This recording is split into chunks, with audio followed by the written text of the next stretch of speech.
शुंभ का वध। मैं अर्ध नारीश्वर के श्री विग्रह की निरंतर शरण लेता हूँ।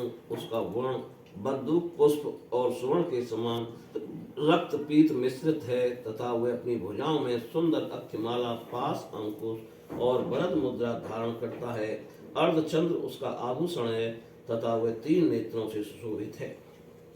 राजा ने कहा, भयंकर आपने रक्तबीज के वध से संबंध रखने वाला देवी चरित्र का यह अद्भुत महात्म मुझे बतलाया। अब रक्तबीज के मारे जाने पर अत्यंत क्रोध में भरे हुए शुंभ और निशुंभ जो कर्म किया उसे मैं सुनना चाहता हूँ।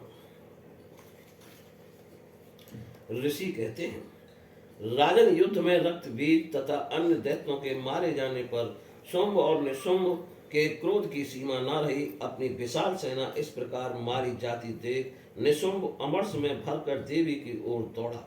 उसके साथ असुरों की प्रधान सेना थी। उसके आगे पीछे तथा पार्श्व भाग में बड़े बड़े असुर थे जो क्रोध से ओठ चबाते हुए देवी को मार डालने के लिए आए। महापराक्रमी शुंभ भी अपनी सेना के साथ मात्र गणों से युद्ध करके क्रोधवश चंडिका को मारने के लिए आ पहुंचा। तब देवी के साथ शुंभ और निशुंभ घोर संग्राम छिड़ गया। वे दोनों दैत्य मेघों की भांति बाणों की भयंकर वृष्टि कर रहे थे। उन दोनों के चलाए हुए बाणों को चंडिका ने अपने बाणों के समूह से तुरंत काट डाला और शस्त्र समूहों की वर्षा करके उन दोनों दैत्य पतियों के अंगों में भी चोट पहुंचाई। निशुंभ ने तीखी तलवार और चमकती हुई ढाल लेकर देवी के श्रेष्ठ वाहन सिंह के मस्तक पर प्रहार किया। अपने वाहन को चोट पहुंचने पर देवी ने खुरप्रो नामक बाण से निशुंभ को श्रेष्ठ तलवार तुरंत ही काट डाली और उसकी ढाल को भी, जिसमें 8 चांद जड़े थे, खंड खंड कर दिया। ढाल और तलवार के कट जाने पर उस असुर ने शक्ति चलाई, किंतु सामने आने पर देवी ने चक्र से उसके भी 2 टुकड़े कर दिए। अब तो निशुंभ क्रोध से जल उठा और उस दानव ने देवी को मारने के लिए शूल उठाया, किंतु देवी ने समीप आने पर उसे भी मुक्के से मारकर चूर्ण कर दिया।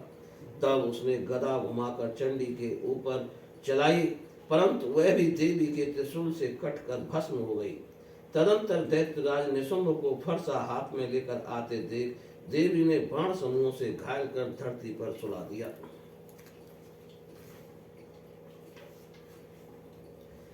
उस भयंकर पराक्रमी भाई निशुंभ के धराशायी हो जाने पर शुंभ को बड़ा क्रोध हुआ और अंबिका का वध करने के लिए वह आगे बढ़ा। रथ पर बैठे बैठे ही उत्तम आयुधों से सुशोभित अपनी बड़ी बड़ी 8 अनुपम भुजाओं से समूचे आकाश को ढककर वह अद्भुत शोभा पाने लगा। उसे आते देख देवी ने शंख बजाया और धनुष की प्रतिंचा का भी अत्यंत दुस्सह शब्द किया। साथ ही अपने घंटे के शब्द से जो समस्त दैत्य सैनिकों का तेज नष्ट करने वाला था, संपूर्ण दिशाओं को व्याप्त कर दिया। तदंतर सिंह ने भी अपनी दहाड़ से, जिसे सुनकर बड़े बड़े गजराजों का महान मद दूर हो जाता है, आकाश, पृथ्वी और 10 दिशाओं को गुजा दिया। फिर काली ने आकाश में उछलकर अपने दोनों हाथों से पृथ्वी पर आघात किया।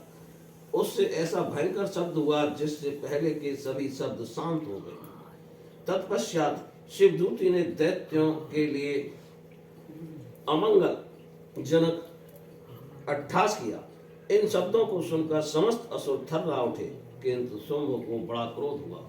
उस समय देवी ने जब शुंभ को लक्ष्य करके कहा, ओ दुरात्मन, खड़ा रहे, तभी आकाश में खड़े हुए देवता बोल उठे, जय हो, जय हो।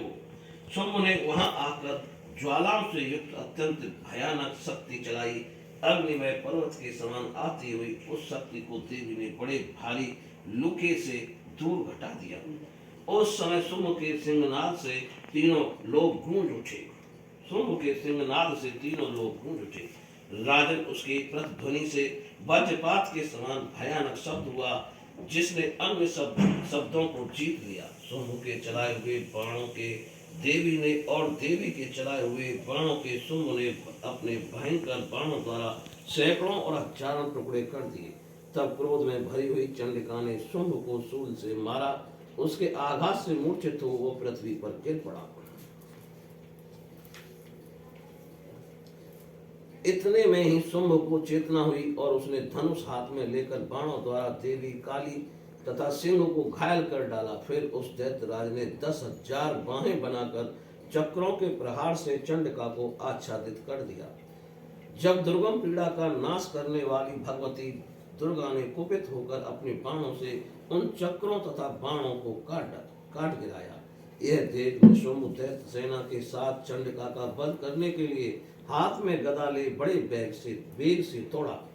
उसके आते ही चंडी ने तीखी धार वाली तलवार से उसकी गदा को शीघ्र ही काट डाला। तब उसने शूल हाथ में ले लिया। देवताओं को पीड़ा देने वाले निशुंभ को शूल हाथ में लिए आते देख चंडिका वेग से चलाए हुए अपने शूल से उसकी छाती छेद डाली। शूल से विदीर्ण हो जाने पर उसकी छाती से एक दूसरा महाबली एवं महापराक्रमी पुरुष खड़ी रह कहता हुआ निकला। उस निकलते हुए पुरुष की बात सुनकर देवी ठठाकर हंस पड़ी और खड्ग से उन्होंने उसका मस्तक काट डाला। फिर जो एक पृथ्वी पर गिर पड़ा। तदंतर सिंह अपनी ताड़ों से असुरों की गर्दन उछलकर खाने लगा। यह बड़ा भयंकर दृश्य था। उधर काली तथा शिवदूती ने भी अन्याय दैत्यों का भक्षण आरंभ किया। कौमारी की शक्ति से विदीर्ण होकर कितने ही महादैत्य नष्ट हो गए।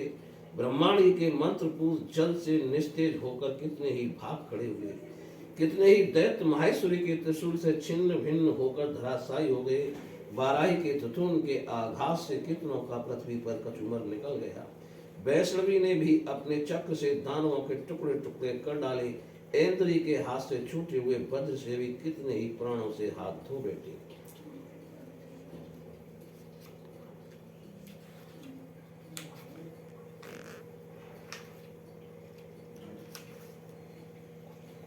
कुछ असुर नष्ट हो गए, कुछ उस महायुद्ध से भाग गए तथा कितने ही काली शिवदूती तथा सिंह के ग्रास बन गए। बोल माँ भगवती की जय।